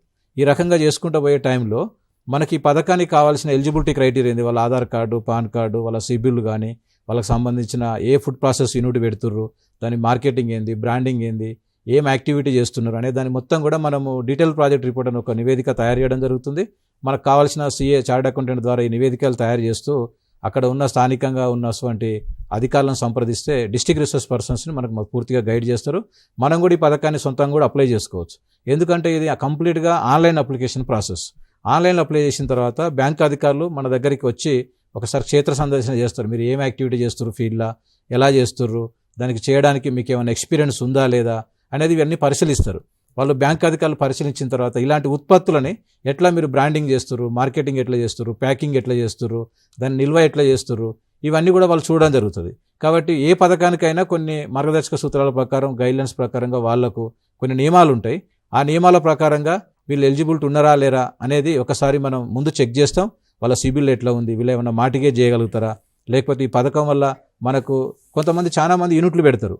యూనిట్లు పెట్టిన తర్వాత కూడా వాళ్ళు సక్సెస్ కాలేకపోతారు. ఎందుకంటే అది మధ్యన తీసుకున్న అప్పు వాళ్ళు సరిగా రీపేమెంట్ చేయకపోతే మళ్ళీ రేపు పొద్దున వాళ్ళు డిఫాల్ట్ అయ్యే అవకాశం కూడా ఉంటుంది. అలా డిఫాల్ట్ కావద్దు అంటే మనం తయారు చేస్తున్న ఒక వస్తువు మార్కెట్ ఏం కోరుకుంటుంది, మన దగ్గర మనం రా మెటీరియల్ మన దగ్గర ఏముంది, మన యొక్క స్ట్రెంత్ అనేది, మనం దీన్ని సక్సెస్ఫుల్గా చేయగలుగుతామా లేదా, ఇన్ని కోణాలతోటి మనం ఆలోచిస్తాము. దాంతోపాటు వాళ్లకు గైడెన్స్ కూడా పూర్తిగా మనం ఫ్రీగా ఇవ్వడం జరుగుతుంది. ఒకవేళ మనం ఏదైతే అప్లికేషన్ చేయాలి, ప్రాసెస్ చేయాలి, డిపిఆర్ తయారు చేయాలనుకున్నప్పుడు దానికి అయ్యే ఖర్చు ఎంతైతే ఉంటుందో ఆ కస్టమర్ తోటి ఆ సిఏకు చెల్లింపించి దానికి సంబంధించిన నివేదికలని పూర్తిగా మనం రెడీ చేయించి ఆన్లైన్ పోర్టల్లో పిఎంఎఫ్ఎంఈ వెబ్సైట్లో మనం అప్లికేషన్ చేపిస్తాం. మా దగ్గర కూడా మంచి ఎక్స్పీరియన్స్ ఉన్న పర్సన్స్ ఉన్నారు. వాళ్ళ ద్వారా మేము అప్లై చేయించి ఇక కంప్లీట్గా ఎండ్ కస్టమర్కి ఒకసారి డాక్యుమెంట్స్ వాళ్ళ దగ్గర నుంచి తీసుకున్నాము అంటే ఆ డాక్యుమెంట్స్ వచ్చిన తర్వాత వాళ్ళ దగ్గర నుంచి మనం పూర్తిగా కస్టమర్కు లోన్ వచ్చి ప్రాసెసింగ్ యూనిట్ ఎస్టాబ్లిషన్ చేయేంత వరకు కూడా మనము పూర్తి సహకారం ఏర్పాటు కూడా మనం ఇవ్వడం జరుగుతుంది. ఎందుకంటే కొంతమంది లోన్ తీసుకుంటారు, తర్వాత ప్రోడక్ట్ కూడా ఉత్పత్తి చేస్తారు, కానీ ఆ ప్రోడక్ట్ మార్కెట్లో అమ్ముడు పోకపోతే తర్వాత వాళ్ళ సమయానికి రేట్ రాక తర్వాత మార్కెట్లో ప్రాబ్లమ్స్ వచ్చి సరే లేకపోతే బ్రాండింగ్ ప్యాకింగ్లో నేను రీసెంట్గా నాబార్డ్ సీజీఎం కొత్తగా వచ్చినారు ఉదయ భాస్కర్ గారు, వారిని కలిసినప్పుడు చాలా వారు ఎంతో ఓపికగా మాకు పూర్తిగా గైడెన్స్ ఇస్తూ వారు చెప్పడం జరిగింది. మన లక్ష్యం ఈ రాష్ట్రంలో ఎఫ్పిఓస్ని ముందు తీసుకుపోవడానికి మన నాబార్డ్ నుంచి పూర్తి సహకారం అందిస్తాం. కాబట్టి మన ఎఫ్పిఓస్కి ఇలాంటి పథకాలను ఎలా ముందు తీసుకుపోవాలనే కార్యక్రమంలో భాగంగా ఈ మధ్యన మేము ఈ రైతు ఉత్పత్తుల సంఘాలకు సంబంధించిన ఒక ఫెడరేషన్ కార్యక్రమాన్ని కూడా తెలంగాణ ఫెడరేషన్ కార్యక్రమాన్ని కూడా ముందు తీసుకుపోతూ వీళ్ళకి అవగాహన కల్పిస్తూ ఇలాంటి కేంద్ర ప్రభుత్వం అమలు చేస్తున్నటువంటి అనేక పథకాలు మనం ఈరోజు ఒక ఎఫ్పిఓలకు ఇంకా అందలేదో రకంగా చెప్పాలంటే ఈ సభ్యులకు, రైతులకు కానీ తర్వాత డైరెక్టర్లకు కానీ ఎవరైతే ఇంట్రెస్ట్గా ఉండి ఈ యాక్టివిటీని తీసుకుపోవడానికి కొంచెం చొరవ తీసుకొని, ఇప్పుడు ఉదాహరణకు డిహైడ్రేట్ ప్రొడక్ట్స్ కూడా ఉన్నాయి కొన్ని మన రాష్ట్రంలో. ఉదాహరణకు చూస్తే వరుగులకు సంబంధించి మనం వరుగులు అంటాం కదా, ఇప్పుడు దోసకాయ వరుగులు, బెండకాయ వరుగులు, టమాటా వరుగులు, తర్వాత వాటిని పౌడర్ కూడా చేయడం జరుగుతుంది. ఇక్కడ మీరు చూడొచ్చు ఉత్పత్తులకు సంబంధించి రకరకాల అవగాహన చేసే కార్యక్రమంలో మనం ఎలా రైతులకు అవగాహన చేస్తున్నాం, ఎక్కడ ఫుడ్ ప్రాసెస్లు ఏర్పాటు చేస్తున్నాం, యూనిట్ల మీద కూడా మనం అందరికీ కంప్లీట్గా అక్కడ ఎలా చేసుకోవాలి, డ్రై ఎలా చేసుకోవాలనే దాని మీద కూడా మనం అవగాహన కల్పిస్తున్నాం. దీనివల్ల ఏమవుతుందంటే ఆ రైతాంగానికి కావాల్సిన అవగాహన వచ్చిన తర్వాత వాళ్ళు ఎట్లా బ్రాండింగ్, ప్యాకింగ్ ఎట్లా చేసుకోవాలి, దాన్ని ఎలా మార్కెటింగ్ చేసుకోవాలో కూడా మనం పూర్తిగా ఈ యొక్క పథకాన్ని అప్లై చేస్తూ వాళ్ళకు లోన్ రూపంలో లోన్ రావడము, దాంతోపాటు ఒక 35% సబ్సిడీ కూడా రావడం జరుగుతుంది. కాబట్టి రకరకాల బ్యాంకులు, ఉదాహరణకు ఇప్పుడు హెచ్డిఎఫ్సి కానీ ఎస్బీఐ కానీ మాకు కూడా ఏంటంటే కొన్ని బ్యాంక్ సంబంధించిన లాగిన్స్ కూడా తీసుకోవడం జరిగింది. ఎందుకంటే మనం పాన్ ఇండియాలో ఎక్కడ ఉన్నా కూడా మనకిచ్చిన బ్యాంకింగ్ లాగిన్ ద్వారా మనం కంప్లీట్గా ఒక అప్లికేషన్ చేస్తాం. ఆ తర్వాత దాని స్టేటస్ ఎలా ఉంది, ఉదాహరణకి ఇప్పుడు మనం ఇలా డాక్యుమెంట్ అప్లోడ్ కొట్టినాం ఆన్లైన్లో అంటే ఆ ఒక బ్యాంక్ పోర్టల్లో అప్లై చేసిన తర్వాత ఈ రోజు స్టేటస్ అయింది, ఇంకో వారం తర్వాత ఏంది, అప్లికేషన్ ప్రాసెస్ అయిందా, అది ఎక్కడ ఏ బ్యాంక్లో ఉంది, ఎవరి దగ్గర ఉంది, ఆ కన్సల్ట్ పర్సన్ ఎవరు, దానికి ఏమన్నా రిమార్క్స్ ఉన్నాయా, ఏమన్నా డిపిఆర్లు ఏమన్నా ఇంకేమన్నా క్వరీస్ ఉన్నాయా, డాక్యుమెంట్లు ఏమైనా ప్రాబ్లం ఉందా, ఇవన్నీ కూడా ఎప్పటికప్పుడు మనకు తెలుస్తాయి. అలా డాక్యుమెంట్ తీసుకున్న అప్లికేషన్కి సంబంధించిన పిఎంఎఫ్ఎంఈ అప్లికేషన్ కావచ్చు, మిగతా స్కీమ్స్ అప్లికేషన్లు కూడా అగ్రికల్చర్ డెవలప్మెంట్ పర్పస్ ఉపయోగపడే ప్రభుత్వ పథకాన్ని అగ్రి సెక్టర్కి సంబంధించినటువంటి స్టేట్ బ్యాంక్ ఆఫ్ ఇండియా కూడా మాకు కొన్ని లాగిన్స్ ఇవ్వడం జరిగింది. వాటిలో మేము పూర్తిగా అప్లై చేయడము, తర్వాత ఎండ్ కస్టమర్ వరకు అది చేరి తర్వాత యూనిట్ని ఎస్టాబ్లిషన్ చేసి, కాబట్టి ఇలాంటి బ్యాంక్ అధికారులు కానీ, తర్వాత ఇటు జాతీయ సంస్థలు ఉన్న బ్యాంకులు కానీ, ఆ క్షేత్రస్థాయిలో పనిచేస్తున్న జిల్లా స్థాయిలో పనిచేస్తున్నటువంటి అధికారులు కూడా ఈ పథకాన్ని అమలు చేయడానికి పూర్తిగా సహకరిస్తున్నారు. అప్లికేషన్ చేసిన తర్వాత వాళ్ళకి మనం తెలియజేయడం, సార్ ఇట్లా మేము ఒక కస్టమర్కి సంబంధించిన డాక్యుమెంట్స్ అన్నీ మేము అప్లోడ్ చేసినాం, వీళ్ళది ఇక్కడ పలానా దగ్గర పెండింగ్ ఉందంటే వాళ్ళు మంచి బాధ్యత తీసుకొని మనకేమన్నా చిన్న చిన్న క్వరీస్ ఉంటే కూడా వాళ్ళు తెలియజేస్తారు.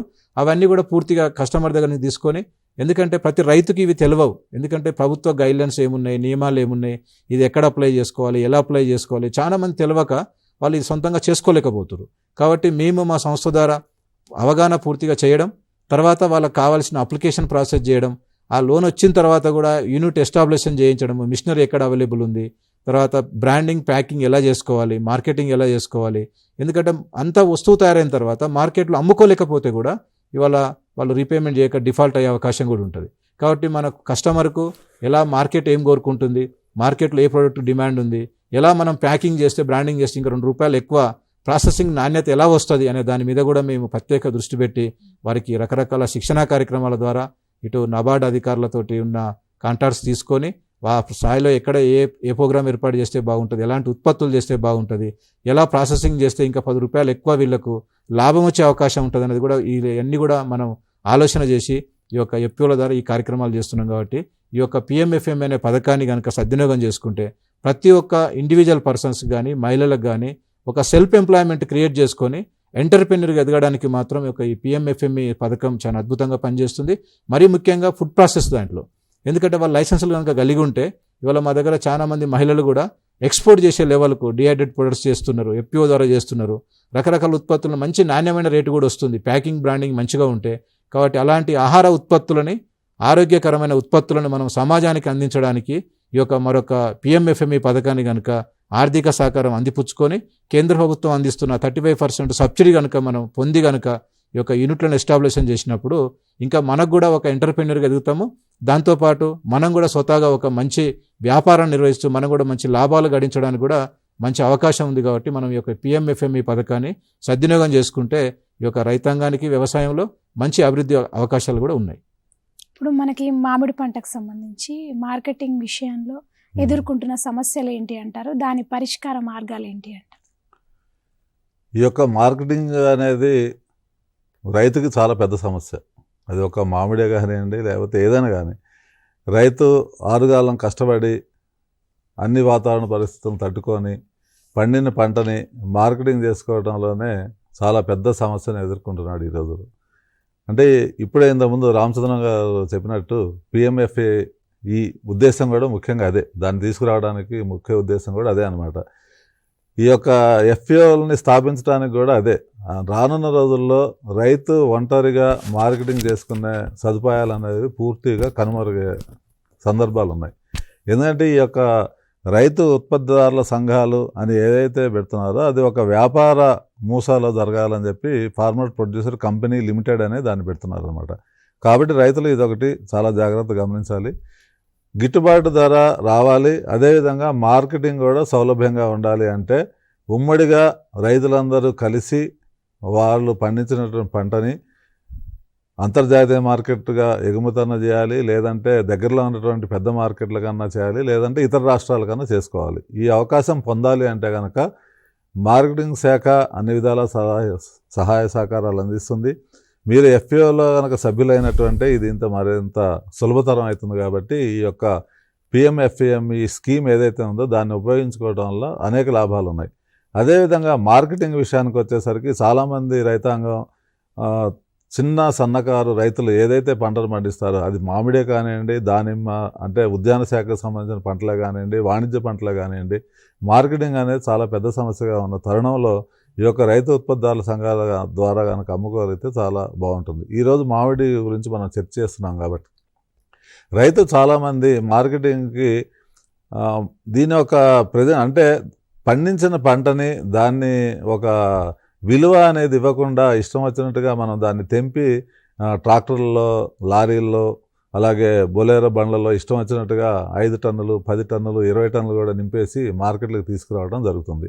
అందులో గ్రేడింగ్ విధానం అనేది పూర్తిగా కనుమరుగైపోయింది. అంటే ఏబీసీ గ్రేడ్ కనుక మనం చేసినట్టయితే ఈ 3 గ్రేడ్లను కూడా కలిపి రైతు మార్కెట్కి తీసుకురావడం వల్ల కూడా ధర కోల్పోతున్నాడు. ఈ విషయాన్ని రైతులు గమనించాలి. అదే కనుక మీరు A grade, B grade, C grade చేసుకున్నట్టయితే సి గ్రేడ్ పంటని వీలైనంత వరకు జ్యూస్ ఫ్యాక్టరీలకు కానివ్వండి, లేకపోతే వేరే ఇందాక రామచంద్రన్ గారు చెప్పినట్టు ఈ ఒరుగులు, మామిడి ఒరుగులు కూడా మంచి డిమాండ్ ఉందన్నమాట. మామిడి ఒరుగులు కూడా ఉపయోగించుకోవచ్చు. అట్లా కాకుండా 3 రకాల ఉత్పత్తులను నాణ్యత లేనివి కూడా కలపడం వల్ల ఏదైతే రైతు ఏ గ్రేడ్కి ధర పొందగలడో దాన్ని కూడా పొందలేకపోతున్నాడు. అదొకటి. తర్వాత మార్కెటింగ్ విధానానికి వచ్చేసరికి కేంద్ర రాష్ట్రాల ప్రభుత్వాలు నిర్ణయించినటువంటి 4% కమిషన్ అనేది ఎక్కడా అమలు కావడం లేదు. దీన్ని పూర్తి స్థాయిలో కొద్దిగా మార్కెటింగ్ శాఖ కూడా దృష్టి సారించాల్సిన అవసరం ఉంది. ఈరోజు 8 నుంచి 10% కాకుండా ఇంకొకటి మార్కెట్ ఫీజు 1% మార్కెట్ సెస్ అని కూడా అది రైతుల మీద వేయడం జరుగుతుంది. అంటే 11% మార్కెట్ ఫీజు రైతుల నుంచి వసూలు చేస్తున్నారు. ఇదంతా కూడా అనధికారికంగా జరుగుతుంది. దీని నుంచి రైతులు జాగ్రత్త పడాలి అంటే మరలా ఎఫ్పిఓ అనే ఒక మార్గం.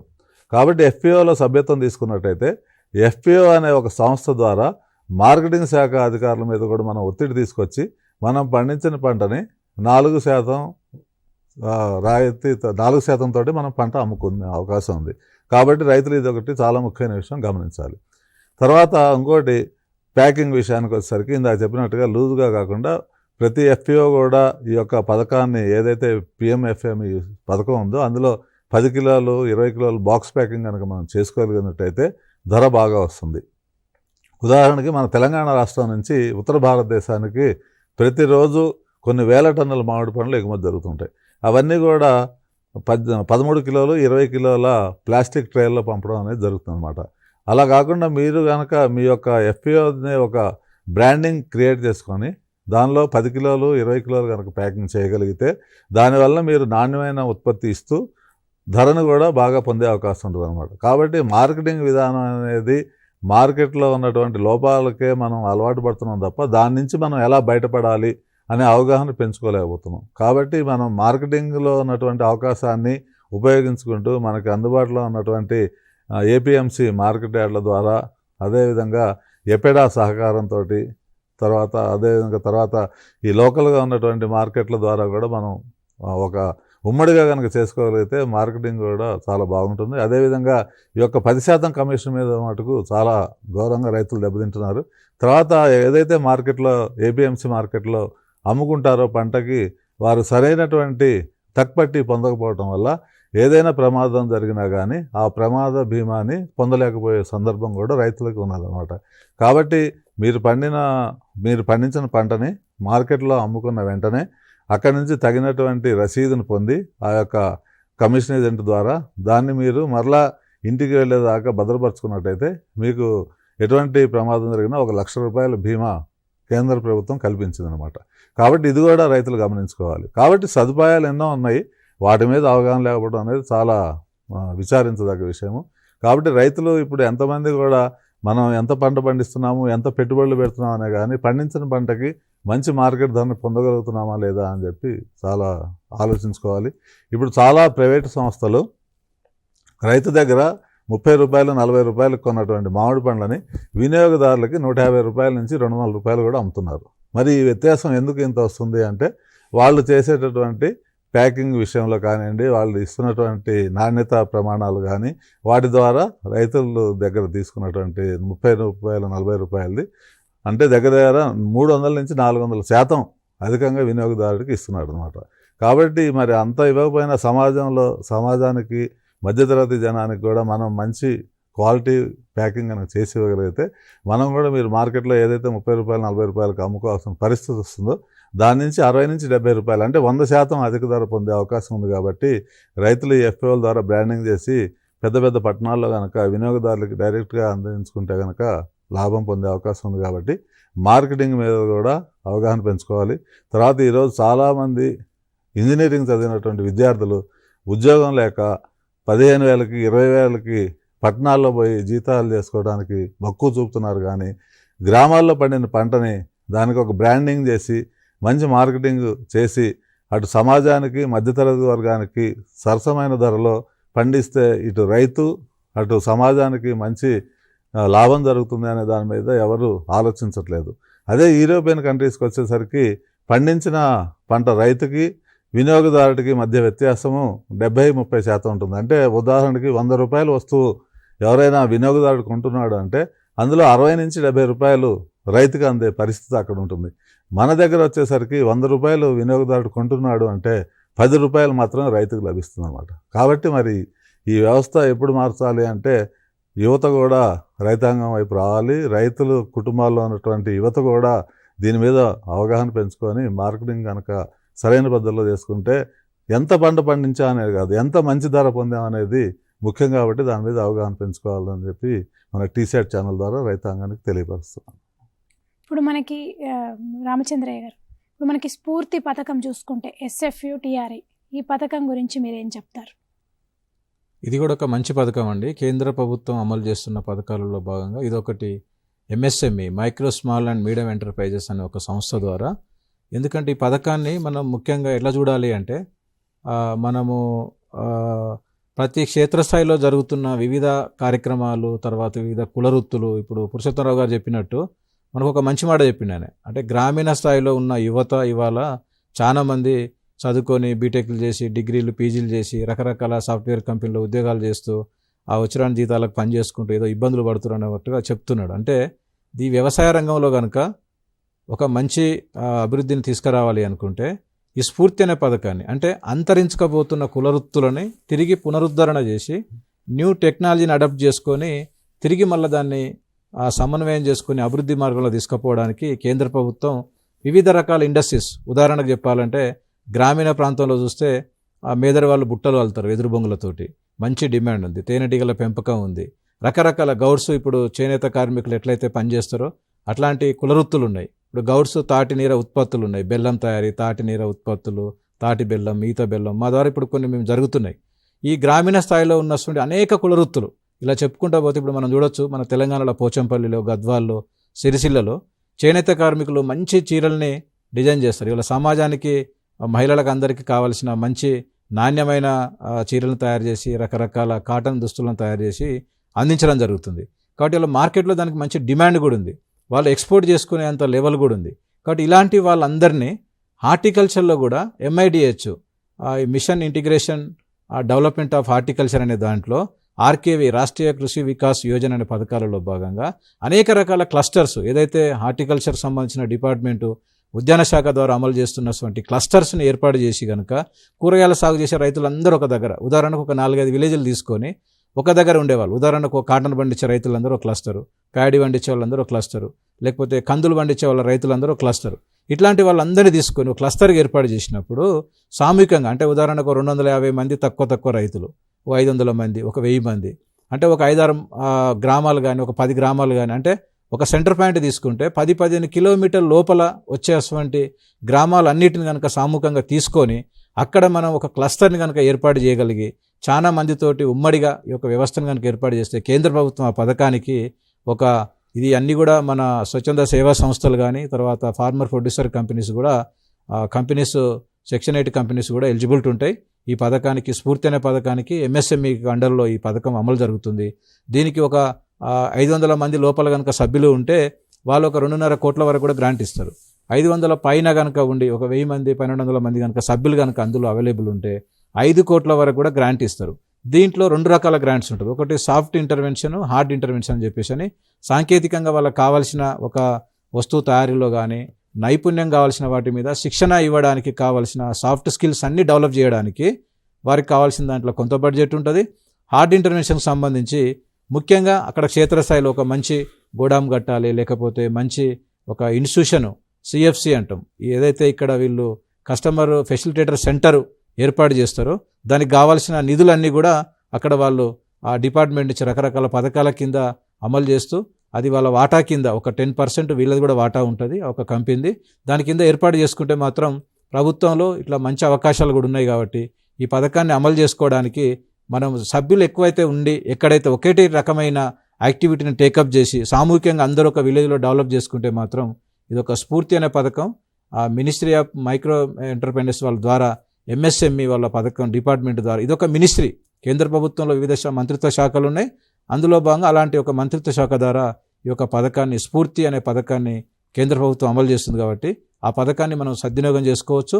అలానే రకరకాలుగా అంటే ఎక్కడైతే ఎక్కువ మంది రైతులు ఉండి ఇంకా ఎక్కువ మొత్తంలో కావాలనుకుంటే కూడా మనం CDP లాంటి ప్రోగ్రామ్స్ కూడా ఉన్నాయి.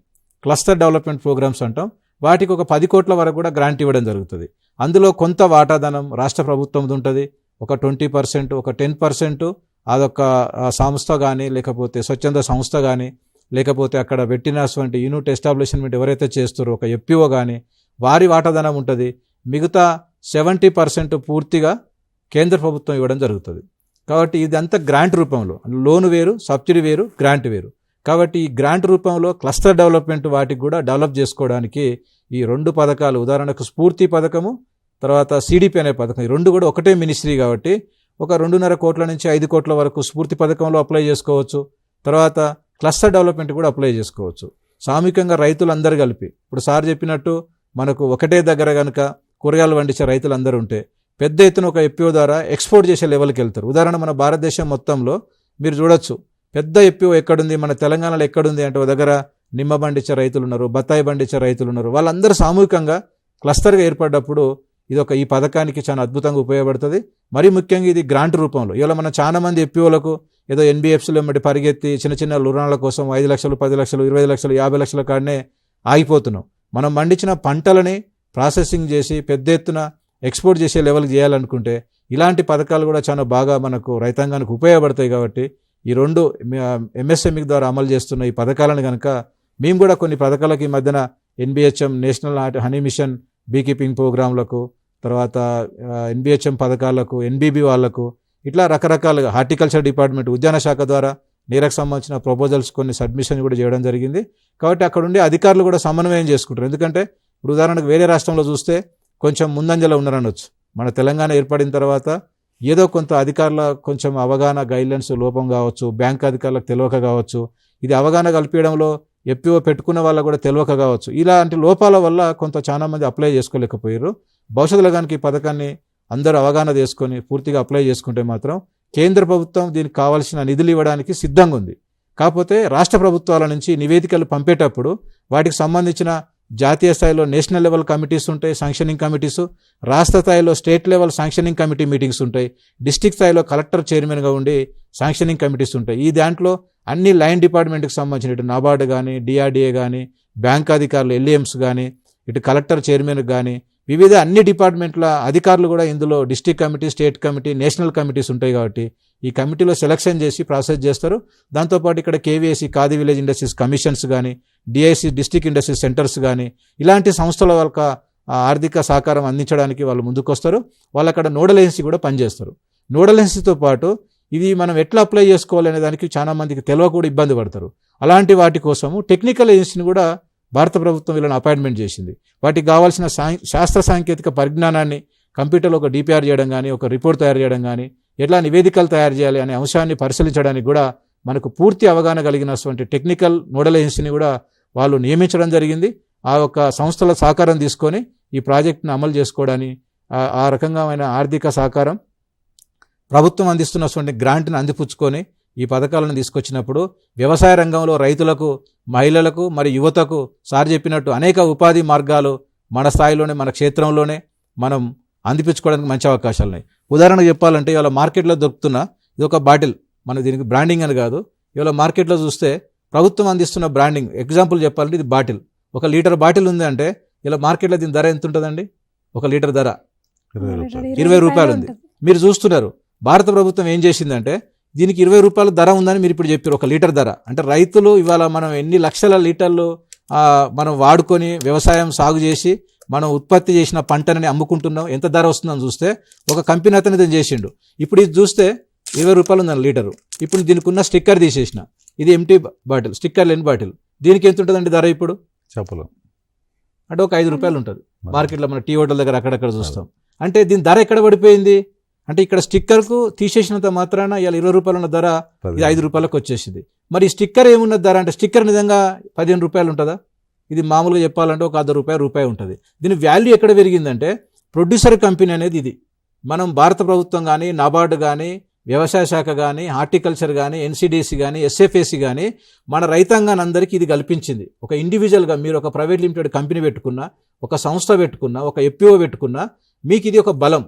అంటే ఇవాళ ఒక ధర లీటర్లు 20 రూపాయలు అమ్మగలిగినప్పుడు దీనికి స్టిక్కర్ వేయడమే, అంటే దీంట్లో ఉన్న బ్రాండింగ్, ప్యాకింగ్, మార్కెటింగ్ అనేది మనకు దీంతో వచ్చింది. మరి దీని మీద ఏమున్నదని చూస్తే ఈ కంపెనీ పేరుంది, దీనికి ఒక ఎంఆర్పి ధర ఉంది, దీనికి ఐఎస్ఐ ఒక ముద్ర ఉంది, దీనికి ఒక జిఎస్టీ ఉంది, అడ్రస్ ఉంది, కంపెనీకి కావాల్సిన లీగల్ లైసెన్సులు అన్నీ ఉన్నాయి. అంటే మన వ్యవస్థలో ఇలాంటి ఏర్పాటు చేయడానికి భారత ప్రభుత్వం, రాష్ట్ర ప్రభుత్వాలు, అధికారులు అనేక నియమ నిబంధనలు, గైడ్లైన్స్ కేంద్ర స్థాయిలో ఇవన్నీ కూడా చేసి మనకి ఇవన్నీ అందించడం జరుగుతుంది. కాబట్టి ఇలాంటి ఉత్పత్తులని మార్కెటింగ్ చేసుకోవడానికి, బ్రాండింగ్ చేసుకోవడానికి, ఎక్స్పోర్ట్ చేసుకోవడానికి కావాల్సిన లైసెన్సులు అన్నీ కూడా మనకు అందించడం జరుగుతుంది. కాబట్టి భవిష్యత్తులో మనం ఇది కనుక అందిపుచ్చుకుంటే, ఇలాంటి నిధులను అందుకొని ఈ రకమైన అభివృద్ధి మనం తెచ్చుకున్నప్పుడు మహిళలు కావచ్చు, రైతులు కావచ్చు, యువత కావచ్చు, వాళ్ళు అద్భుతంగా ముందుకు పోయి రాణించి మంచి లాభాలు గలించడానికి, మనం ఉత్పత్తి చేస్తున్న ఉత్పత్తులని సమాజానికి అందించడానికి ఒక మంచి అవకాశం కలిగింది. కాబట్టి ఇలాంటి పథకాలను మనం అందిపుచ్చుకోవచ్చు.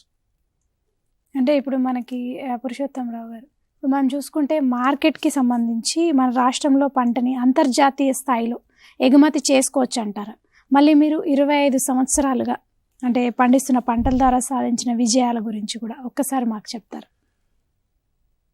పండించిన పంటని మార్కెటింగ్ అనేది మనకి కేంద్ర రాష్ట్ర ప్రభుత్వాలు చాలా అద్భుతంగా రూపకల్పన చేశాయి. కాకపోతే మళ్ళా ప్రశ్న ఎక్కడికి వస్తుంది, మళ్ళీ అదే ఎఫ్పిఓ రైతు ఉత్పత్తిదారుల సంఘం దగ్గరికి వచ్చి ఆగుతుంది.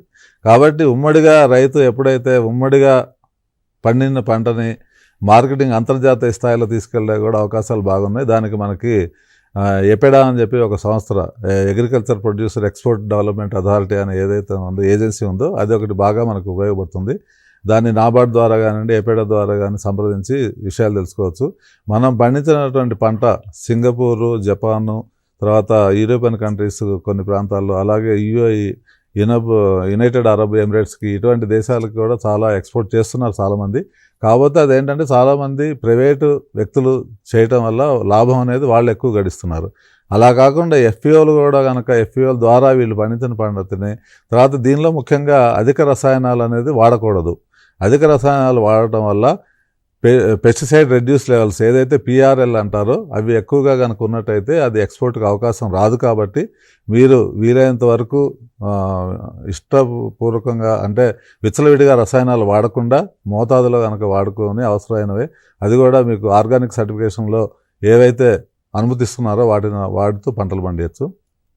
తర్వాత నేను గత 20 సంవత్సరాలుగా రసాయన ఎరువులు లేకుండానే వ్యవసాయం చేస్తున్నాం. ఒక సేంద్రియ రైతుగానే స్థిరపడ్డాము. ఎందుకంటే భూమి సారాన్ని పొందాలి అంటే అది ఒక రసాయన ఎరువుల మీద కాదు. రసాయన ఎరువులు వాడేవాళ్ళు వాడండి, దాన్ని నేను వ్యతిరేకించడం లేదు. కాబట్టి ఈ యొక్క రసాయన ఎరువులు విరివిగా వాడకుండా వాటిని మోతాదు తగ్గిస్తూ వాటిని వాడండి, తగ్గిస్తూ నాణ్యమైన పంటను పండించు. కాబట్టి అంతర్జాతీయంగా మార్కెటింగ్ చేయండి. తర్వాత మీరు ఎవరైనా రైతులు కనుక ఎఫ్పిఓలో చేరి సభ్యత్వం ఉన్న తర్వాత మీకు అన్ని రకాలుగా సేఫ్టీగా ఉంటుంది. కాబట్టి ఈ పంటల నాణ్యత పెరుగుతుంది, అలాగే మద్దతు ధర కూడా వస్తుంది. అలాగే సేంద్రియ విధానంలో పంటలు పండించడం వల్ల పంట కూడా ఎటువంటి నష్టం జరగదు. కాబట్టి ప్రయత్నం అనేది చేయండి. మీకున్నటువంటి 2 ఎకరాల్లో ఒక అరెకరం కానివ్వండి, 1 ఎకరం కానివ్వండి, మీరు ప్రారంభించి సత్ఫలితాలు సాధించాలని చెప్పి నేను సూచన చేస్తున్నాను. రామచంద్రయ్య గారు, చివరగా ఈ ప్రధానమంత్రి కృషి వికాస్ యోజన గురించి, క్లస్టర్ డెవలప్మెంట్ గురించి మీరు ఏం చెప్తారు? ఇప్పుడు వరకు మనకు పురుషోత్తమరావు సార్ చెప్పినట్టు ఎక్స్పోర్ట్ చేసుకునే కార్యక్రమంలో మనము పండించిన పంటలు, ఉత్పత్తులు ఏదైతే ఉన్నదో ఎక్స్పోర్ట్ చేసుకునే కార్యక్రమంలో చాలా ప్రాసెసింగ్లో కానీ, ప్యాకింగ్లో కానీ, బ్రాండింగ్లో కానీ రకరకాల ఇబ్బందులతోటి, అంటే లైసెన్సులు తీసుకోవడంలో కావచ్చు, ప్యాకింగ్, బ్రాండింగ్లో తెలియక చాలా మంది చేసుకోలేకపోతారు. రెండోది ఏంటంటే మన దగ్గర ఉన్నటువంటి అనేక ఉత్పత్తులు వాటికి కావాల్సిన అర్హత కూడా కొన్ని ఉంటాయి. టెస్టింగ్ ల్యాబొరేటరీస్లో కొన్ని పరీక్ష చేసి వాటిలో ఏదైతే పురుగు మందుల అవశేషాలు ఎక్కువ కలిగి ఉంటాయో అప్పుడు మనం ఎక్స్పోర్ట్ చేయలేకపోతాం. కాబట్టి దానికోసమనే ఈ పీకేవీ అనే ప్రోగ్రాం ఒకటి కేంద్ర ప్రభుత్వం పరంపరాగత కృషి వికాస్ యోజన అనే పథకాన్ని నేచురల్ ఫార్మింగ్లో పద్ధతులు ఎవరైతే పంట పండిస్తారో అలా పండించే ఫార్మర్ ప్రొడ్యూసర్ కంపెనీస్కి చాలా ఎక్కువ మొత్తంలో ప్రోత్సాహాలు కూడా ఉన్నాయని చెప్పొచ్చు. దానికోసమనే మనకు కేంద్ర ప్రభుత్వం ఈ మధ్యన కూడా వాస్తవంగా ఏంటంటే ఇక్కడ నుంచి కావాల్సిన నివేదికలు సబ్మిషన్ చేసే వాళ్ళు లేక కూడా, ఉదాహరణకు ఈ సంవత్సరం 2024 సంవత్సరంలో ఆంధ్రప్రదేశ్ రాష్ట్రాన్ని చూస్తే 865 కోట్లు నిధులు రావడం జరిగింది. మన తెలంగాణకు మాత్రం ఒక 35 కోట్ల రూపాయలు మాత్రమే రావడం జరిగింది. ఈ జాప్యం ఎక్కడ జరిగింది? రీసెంట్గా మేము రాష్ట్ర వ్యవసాయ శాఖ మంత్రి గారిని కలవడము, తర్వాత అగ్రికల్చర్ కమిషన్ కలవడము, హార్టికల్చర్ కమిషన్ కలవడం కూడా జరిగింది. ఎందుకు అంటే దానికి సంబంధించిన నివేదికలు తయారు చేసుకొని మాకు పలానా పథకం కింద మా రైతాంగానికి ఇది ఇవ్వండి అని మనం ప్రభుత్వం దగ్గర దరఖాస్తు పెట్టుకున్నప్పుడు మాత్రమే వాళ్ళు దాన్ని సమన్వయం చేసి స్క్రూటినింగ్ చేసి అవన్నీ కరెక్ట్గా ఉన్నాయో లేవో చూసి ఇవ్వగలుగుతారు. మన రాష్ట్రం నుంచి దరఖాస్తు అయిపోకపోతే కేంద్ర ప్రభుత్వం నిధులు ఎలా ఇస్తుంది మనకు? కాబట్టి అలాంటి అవకాశాలు, లోపం, జాప్యం పథకాల మీద తెలియక కూడా ఉంది. కాబట్టి మరొకసారి ఆ పథకం పేరు ప్రధానమంత్రి కృషి వికాస్ యోజన, పరంపరాగత కృషి వికాస్ యోజన. ఈ పథకాన్ని కనుక రైతాంగానికి వచ్చి అంది నిధులు కనుక కేటాయిస్తే మండల స్థాయిలో టీంను ఏర్పాటు చేసుకోవడానికి, జిల్లా స్థాయిలో ఏర్పాటు చేసుకోవడానికి, టెక్నికల్ ఏజెన్సీలు పెట్టుకోవడానికి, మట్టి పరీక్షలు చేసుకోవడానికి, పండించిన పంటని కూడా వాళ్ళు పరీక్ష చేసుకోవడానికి, ఆ పండిన పంటని వాళ్ళు ప్యాకింగ్ చేసుకోవడము, బ్రాండింగ్ చేసుకోవడము, సార్ చెప్పినట్టు ఇప్పుడు ఎక్స్పోర్ట్ చేసుకోవడానికి కూడా కావాల్సిన నిధులు కూడా ఈ యొక్క పీకేవై ప్రోగ్రాంలో ఏర్పాటు చేయడం జరిగింది. చాలా కోట్ల రూపాయల ఫండ్ రీసెంట్గా పార్లమెంట్లో చర్చిస్తున్నప్పుడు కూడా వాళ్ళు బడ్జెట్ కూడా అనౌన్స్ చేయడం కూడా జరిగింది. కాబట్టి ఈ బడ్జెట్ని మనం ఎఫ్పిఓ సభ్యులు అందరూ డైరెక్టర్స్ కనుక సామూహికంగా అవగాహన తెచ్చుకొని, మన రాష్ట్రంలో ఇక్కడ రీసెంట్గా సుస్థిర వ్యవసాయ కేంద్రం వాళ్ళు, ఇక్రిసాట్ వాళ్ళు, నబార్డు వాళ్ళు, హార్టికల్చర్ వ్యవసాయ శాఖ వాళ్ళు కూడా ఈ కార్యక్రమాన్ని ముందు తీసుకొస్తారు, అవగాహన కల్పిస్తారు. కాబట్టి ఈ యొక్క పరంపరాగత కృషి వికాస్ యోజన కూడా చేసుకుంటే మనకు రైతాంగానికి ఆర్గానిక్ మెథడ్లో చేయడానికి మంచి అవకాశం ఉంటుంది. కాబట్టి నాకు ఈ అవకాశం ఇచ్చినందుకు టీసాట్ ప్రేక్షకులకు మరియు మా రైతాంగం తరపున, మిత్రా ఫౌండేషన్ తరపున శుభాభి ఆర్థిక వందనాలు తెలియజేస్తున్నాను. మామిడి సాగు సమగ్ర యాజమాన్య పద్ధతుల గురించి, ప్రభుత్వ పథకాల గురించి పురుషోత్తమరావు గారు, రామచంద్రయ్య గారు బాగా వివరించారు. థ్యాంక్ యూ సో మచ్ అండి. ఇది ఇవాళ మన హార్టికల్చర్ కార్యక్రమం. తిరిగి వచ్చే వారం మరో అంశంతో మళ్ళీ కలుద్దాం. అంతవరకు చూస్తూనే ఉండండి టీసాట్.